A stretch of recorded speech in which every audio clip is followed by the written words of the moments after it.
Hola, vamos a resolver la siguiente pregunta. En la clase Observación Astronómica, Lucía debe configurar el ángulo de inclinación del telescopio a 30 grados, como se muestra en la figura. Entonces, podemos ver en este ángulo de 30 grados. El telescopio cuenta con un sistema digital en el que se ingresa el ángulo de inclinación en radianes y este se acomoda automáticamente. ¿Cuál es el valor del ángulo en radianes que debe ingresar Lucía? Listo, en esta parte nosotros debemos considerar que para nosotros transformar un ángulo en radianes, ¿cierto?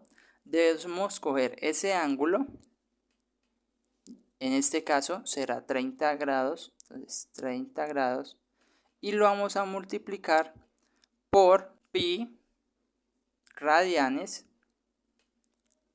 sobre 180 grados, ¿sí? Entonces, esta es la equivalencia. Un pi radial equivale a 180 grados. Entonces, para poder transformar un ángulo en grados a pi radianes, vamos a coger ese ángulo, que en este caso es 30 grados, y vamos a multiplicarlo por pi radianes sobre 180 grados. Si nosotros hacemos esto, vamos a decir que le podemos sacar, bueno, primero podemos cancelar el 0, ¿cierto? Cancelamos este 0 con esto, nos queda 3 y 18. Allí podemos sacar tercera, tercera de 3, 1, tercera de 18, 6. Entonces nos va a quedar pi radianes sobre 6. Como podemos ver, en este caso la opción correcta sería la opción A. Vamos a resolver la segunda pregunta. Nos dice, en una bodega de 10 metros de ancho, 10 metros de profundidad y 12 metros de altura, se planea almacenar la mayor cantidad posible de cajas cúbicas de 2 metros de lado. Jorge efectúa el siguiente procedimiento para calcular la cantidad máxima de cajas que se pueden almacenar en la bodega. Paso 1. Calcular el área superficial de la bodega. Paso 2. Calcular el volumen de la bodega. Paso 3. Sumar los resultados de los pasos 1 y 2. Paso 4. Calcular el volumen de una caja. Paso 5. Dividir el volumen de la bodega entre el volumen de una caja. Respecto a los pasos 1 y 3, es decir, este y este, que utilizó Jorge, es correcto afirmar que opción A deben ejecutarse porque sumando el área superficial y el volumen se obtiene la capacidad de la bodega. Opción B deben eliminarse porque del área superficial se obtiene la capacidad de la bodega, por lo que sumar el volumen sobra. Opción C deben ejecutarse porque el área superficial determina cuántas cajas caben en el piso de la bodega. Opción D deben eliminarse porque solamente al calcular el volumen se obtiene la capacidad de la bodega. Bueno, entonces pues entendamos qué nos dice este enunciado. Nos dice que existe una bodega, ¿sí? Vamos a tratar de dibujarla, pues una bodega debe ser como un cuarto cúbico, ¿sí? Aquí nos dan las medidas específicamente. Entonces nos dice por aquí, vamos a dibujarla así. Entonces, este cubito pues es como un cuarto, ¿vale? Acá están las lineecitas, por acá viene la otra. Bueno, entonces esta sería la bodega y nos dan las medidas. 10 metros de ancho, 10 metros de profundidad y 12 metros de altura. Después nos dicen que pues van a meter cajas cúbicas de 2 metros de lado, es decir, pues van a meter cajas tipo así, también en forma de cubo, pero que estas tendrán 2 metros de lado, 2 metros por acá, 2 metros por acá y 2 metros por acá. Entonces nos dice, paso 1, calcular el área superficial de la bodega, es decir, en este paso nosotros vamos a calcular esta parte de acá, como el área de la fachada. El área de la fachada, tanto de esta parte superior, como de esta parte enfrente, como de este lado, como de este lado. Si nosotros hallamos ese valor, nos va a dar en metros cuadrados, que nos va a dar nomás el área de esa parte, ¿sí? De las paredes, el área de las paredes. Pero no nos van a dar en sí la capacidad que tiene adentro, lo que podemos meter, sino que solo nos dan el área de las paredes, que no va a servir de a mucho ni nos va a servir para hallar esa capacidad de la bodega. El paso 3, bueno, el paso 2, calcular el volumen de la bodega. Ok, listo. Calculamos este volumen, nos va a dar en metros cúbicos, ¿sí? Sumar los resultados de los pasos 1 y 2. Primero que todo, este paso 3 jamás se podría hacer. ¿Por qué no se podría hacer? Porque yo jamás puedo sumar algo de metros cuadrados con algo de metros cúbicos. Eso es imposible porque no tienen las mismas unidades, ¿sí? Entonces ese paso sería totalmente incorrecto. Y ya dijimos que en el primero, pues esto no nos da la capacidad de la bodega, sino que solo da como, en este caso sería como importante esa área superficial si por ejemplo nos dijeran que fueran a pintar las paredes, ¿sí? En ese caso importaría, pero esto no nos da la capacidad de lo que cabe adentro. Entonces podemos decir que con el paso 3 pues descartamos que eso se pueda ejecutar, es decir, se deben eliminar. Tenemos la opción B y la opción D. Deben eliminarse porque del área superficial se obtiene la capacidad de la bodega. Bueno, es lo que les digo, de esa área superficial no se obtiene la capacidad de la bodega. Eso solo nos da el área de las paredes, de lo que viene siendo pues aquí la puerta y eso. Pero eso no nos da lo que realmente podemos meter en esa bodega. Opción D, deben eliminarse porque solamente al calcular el volumen se obtiene la capacidad de la bodega y es exactamente lo que les comento. Nosotros al calcular el volumen hallamos lo que podemos, la capacidad de esa bodega, lo que podemos meter a metros cúbicos, ¿sí? Entonces a través del volumen es que hallamos esa capacidad, por lo tanto la opción correcta sería la opción D. Vamos con la siguiente pregunta. Armando va a invertir dinero en la bolsa de valores y le ofrecen las dos modalidades de la tabla. Una de alto riesgo que le duplica lo que invierte luego un trimestre. De bajo riesgo que pues a lo que invierte le suma una unidad. Nos dice, en las funciones de la tabla X representa la cantidad de millones de pesos invertidos. Armando invirtió dinero durante 2 trimestres consecutivos. Primero invirtió 10 millones en la modalidad de bajo riesgo y todo el dinero recibido al finalizar el primer trimestre lo invirtió en la modalidad alto riesgo. ¿Cuánto dinero recibió Armando al término del segundo trimestre?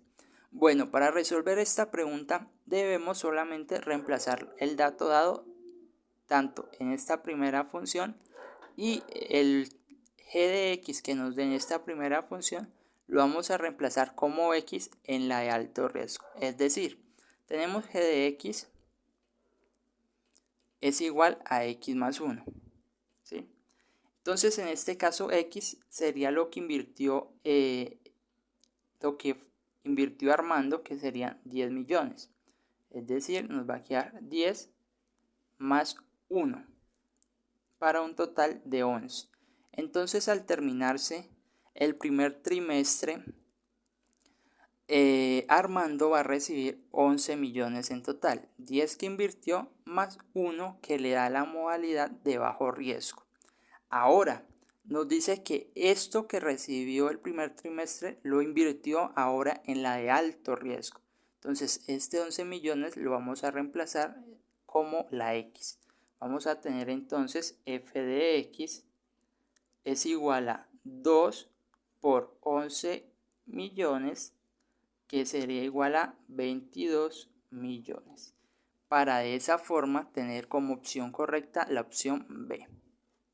Tenemos la siguiente pregunta. Andrea recibe un listado con las edades de 5 profesores de su colegio y calcula que el promedio de edad es de 30 años. ¿Sí? Vamos a poner esto aquí. Esta X con esta rayita arriba significa promedio o media y nos dice que pues es de 30 años. ¿Ok? Cuando Andrea vuelve a revisar el listado, encuentra que borró la información de los profesores Alberto y Camila. Se sabe que el profesor Alberto y la profesora Camila tienen la misma edad.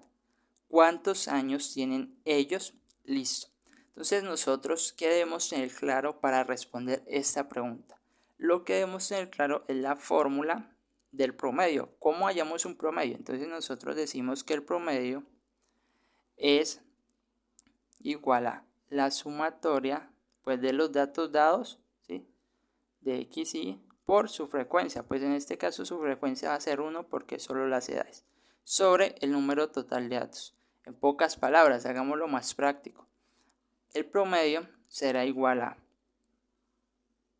la edad de Alberto, la desconocemos, X, más la edad de Juan, que son 35, más la edad de Alejandra, 37, más la edad de Camila, que tiene la misma edad de Alberto, por tanto podemos ponerla como una X, más la edad de Sebastián, que es 28. Nosotros, al tener estos datos ya sumados, debemos dividirlo entre el número total de datos. En este caso sería 1, 2, 3, 4 y 5. ¿Sí? Y aquí vamos a tener una ecuación lineal. ¿Sí? Vamos a sumar estos para que la vean más claro. Entonces decimos que el promedio es igual a 2x más 35 más 37 me da 72 y 72 más 28 me da 100 sobre 5. ¿Sí? Entonces decimos que el promedio es igual a 2x más 100 sobre 5. Ernest, ¿yo cómo hallo esta x? Bueno, pues acá dijimos que el promedio es igual a 30 años. Entonces podemos hacer esa igualdad. X, este que significa promedio media, no la vamos a poner, sino que vamos a poner el 30, ¿sí? Y esto lo igualamos a esta parte de acá, a 2x más 100 sobre 5, ¿sí? Entonces aquí ya podemos ver más clara la ecuación lineal. Para ello, pues vamos a empezar a cambiar. Por ejemplo, en este caso, este 5 está dividiendo, va a pasar a multiplicar, entonces me quedaría 5 por 30, ¿sí? Me quedaría 150, es igual a 2x más 100. ¿Listo? Ahora, continuando con esto, vamos a decir que este 100 que está sumando va a pasar a restar, entonces me va a quedar 150 menos 100 es igual a 2x, ¿sí? Que sería igual a 150 menos 100, pues me va a dar 50, es igual a 2x. Como pueden ver, este 2 está multiplicando la x, por lo tanto lo pasamos a dividir por la propiedad de la igualdad. Entonces 50 sobre 2 es igual a x, y 50 sobre 2 me da 25, que sería igual a la edad de Camila y a la edad de Alberto. Por lo tanto, la opción correcta para esta pregunta es la opción B. Vamos a responder esta quinta pregunta. En la tabla se muestran las proporciones de participantes en un curso vacacional dependiendo del género y la edad. Entonces podemos ver la tabla. Menores de 18 años, hombres hay 0.1, mujeres 0.2, mayores de 18 hombres hay 0.3, mujeres 0.4. Por ejemplo, el 10% de los participantes son hombres menores de 18 años. Este 0.1 significa el 10%. Según la tabla, ¿cuál es la probabilidad de que al escoger una persona al azar, ésta tenga más de 18 años si ya se sabe que es mujer? Listo. Nosotros, como se los he explicado en videos anteriores, decimos que la probabilidad de que suceda determinado evento es igual al número de casos favorables sobre el número de casos posibles. ¿Sí? En este caso, pues no vamos a trabajar con números, sino que vamos a trabajar con, no vamos a trabajar con números enteros, sino con números decimales.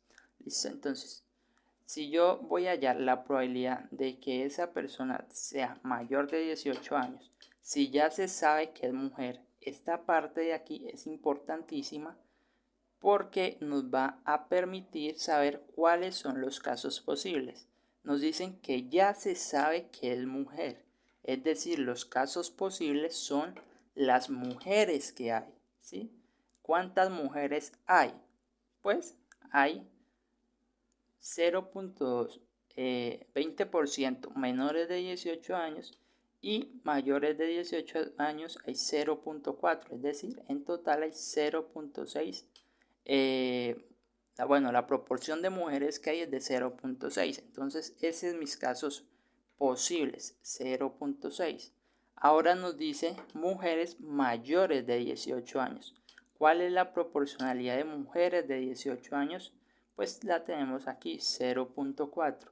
Por lo tanto, esta sería la probabilidad de que una persona al azar tenga más de 18 años sabiendo ya que es mujer. Por lo tanto, la opción correcta para esta pregunta es la opción A,